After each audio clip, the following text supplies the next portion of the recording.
জয় জগন্নাথ। সকলকে জানাই শুভ রথযাত্রার অনেক অনেক শুভেচ্ছা ও ভালোবাসা। বিকালবেলা রেডি হয়ে পড়লাম, এখন যাব রথের দড়ি টানতে। আমাদের গ্রামেই মানে আমাদের বাড়ির 3-4টে বাড়ির পরেই এই মন্দিরটা, যেখানে কিন্তু প্রতি বছর এইরকম রথযাত্রা হয়। সকালবেলা কিন্তু একদম নর্মাল রান্নাবান্না করেছিলাম, যেহেতু আজকে রথযাত্রা তাই কিন্তু কোনো মাছ মাংস তোলাই হয়নি। আর এখানে এসে দেখি কত সুন্দর মেলা বসেছে, ফুচকা, চাউমিন, এগরোল, সমস্ত জিলেপি, পাঁপড় ভাজা সব কিন্তু চলে এসেছে দোকানে। যদিও বৃষ্টি বর্ষার ভিতর এই রথযাত্রাটা হয়, তার ভিতর কিন্তু বেশ ভালো লাগে, কারণ এই সময়টা এই রথযাত্রার জন্যই কিন্তু আমরা বর্ষাকালে এই আনন্দটা উপভোগ করতে পারি। প্রায় এক সপ্তাহ মতো আমাদের এইখানে মেলা থাকে। এই যে রথযাত্রার রথকে কিন্তু খুব সুন্দর করে সাজানো হয়েছে, সবাই কিন্তু গোল করে দাঁড়িয়ে আছে। আমি ভেবেছিলাম একটু দর্শন করব জগন্নাথের, কিন্তু পারলাম না, পরবর্তীতে করে নেব। আর সবার সঙ্গে কিন্তু আমি একটু একটু করে তোমাদের সঙ্গে ভিডিও শেয়ার করি। আমার মেয়েটাকে রেডি করে পাঠিয়ে দিয়েছিলাম মেজদির সঙ্গে, তারপরে কিন্তু আমিও চলে গেছিলাম সবার সঙ্গে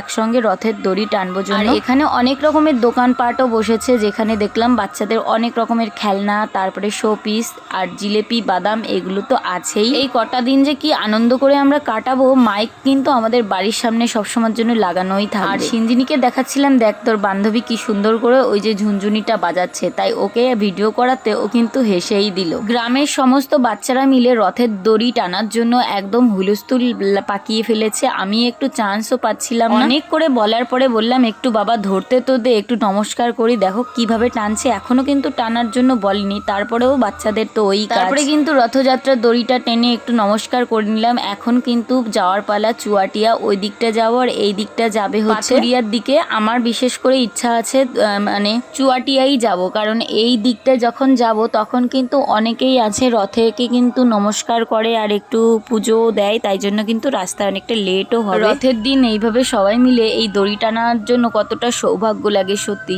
আমরা অনেক যারা মিলে একসঙ্গে প্রতি বছর এই রথের দিন এইভাবে কিন্তু রথ টানি, ভীষণই আনন্দ হয়। আর আমার মেয়েকে কিন্তু সঙ্গে নিয়েছি। সিঞ্জিনির বাবাকে বারবার করে বলছিলাম অন্তত একটু রথের দড়িটা টেনে নমস্কার করো। আর গ্রামের কিছু বাচ্চারা দেখলাম ছোট্ট একটা রথ বানিয়ে তাদের সঙ্গপঙ্গ নিয়ে এইভাবে কিন্তু চলাফেরা করছিল, বেশ ভালো লাগছিল। সবার মুখে একই নাম, জয় জগন্নাথ। তোমরাও কিন্তু অবশ্যই বলো জয় জগন্নাথ। ভীষণ মজা করে আজকের দিনটা আমরা কাটাই, প্রতি বছরই কিন্তু এই দিনটার অপেক্ষায় থাকি। আর তোমাদের সঙ্গে শেয়ার করি কত মানুষ গেছিল, কি বলবো, দেখো মানে এক লাইনে ধরছিল না, 3টে মতো দড়ি একসঙ্গে কিন্তু জোর করে তারপরে কিন্তু যাওয়া হয়েছিল।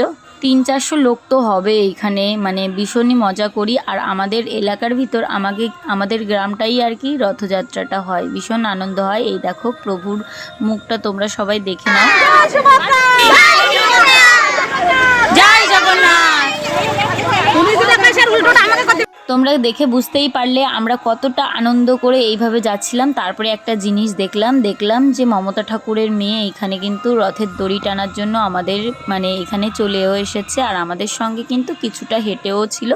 আর এখন কিন্তু এই যে কৃষ্ণ মন্দিরে চুয়াটিয়া প্রতি বছর এই জায়গাটায় কিন্তু নামযজ্ঞের বড় অনুষ্ঠান হয়, সেটা হচ্ছে শীতকালের দিকে, ভীষণই আনন্দ করি। আর এইখানে কিন্তু প্রতিদিনই গান শুনতে আসি, খুব ভালো হয়। যেমন সূর্য পুজো থেকে শুরু করে সব কিছুই আমরা মজা করে। তোমরা হয়তো আমার পাশে নয়েজ শুনতেই পারছো, কারণ এইখানে কিন্তু এখনো গান চলছে, মানে আমাদের বাড়ির পাশেই মাইকটা লাগানো হয়েছে। তোমরা একবার হলেও আমাদের গ্রামে এসো রথযাত্রা দেখতে, ভীষণই মজা করি। আর এখানে কিন্তু মেলাও বসে, তাই জন্য কিন্তু আর কোনো ব্যাপারই না। আর প্রতিদিনই কিন্তু একটা না একটা অনুষ্ঠান থেকেই থাকে।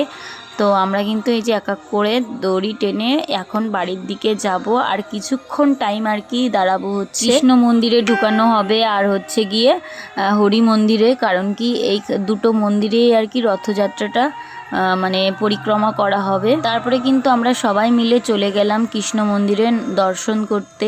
একটা ভালো লাগার বিষয় হচ্ছে রাস্তা দিয়ে আসছিলাম তখন কিন্তু প্রচণ্ড মেঘ ছিল, কিন্তু একটু বৃষ্টি হয়নি। আমরা কিন্তু পুষ্প বৃষ্টির ভিতর দিয়ে এসছি।